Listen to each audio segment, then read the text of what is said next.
সময়কে মাপার আগেই একটি মুহূর্ত ছিল যা বদলে দিয়েছিল মানবজাতির ভাগ্য। একটি যুদ্ধক্ষেত্র, শুধু অস্ত্রের নয়, চিন্তা, অনুভূতি আর সত্যের। কুরুক্ষেত্র, যেখানে ভাইয়ের বিরুদ্ধে ভাই, শিষ্যের বিরুদ্ধে গুরু, আর ধর্ম নিজেই দাঁড়িয়েছিল এক বিপজ্জনক সীমানায়। এই বিশৃঙ্খলার মাঝখানে দাঁড়িয়েছিল এক যোদ্ধা, অর্জুন।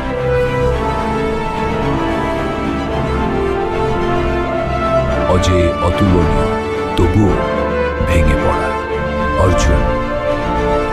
তার হাত কাঁপছিল, গান্ডীব নিচে নেমে আসছিল। তার দৃষ্টি ঝাপসা, ধুলোর জন্য নয়, সন্দেহের জন্য।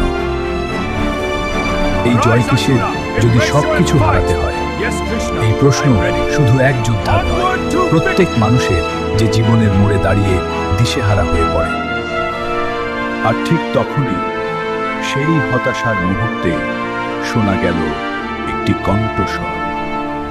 কৃষ্ণ, শান্ত, অটল, চিরন্তন, শুধু এক স্বার্থী নন, একজন পথপ্রদর্শক, একজন দার্শনিক, এই সৃষ্টির মূল সত্তা।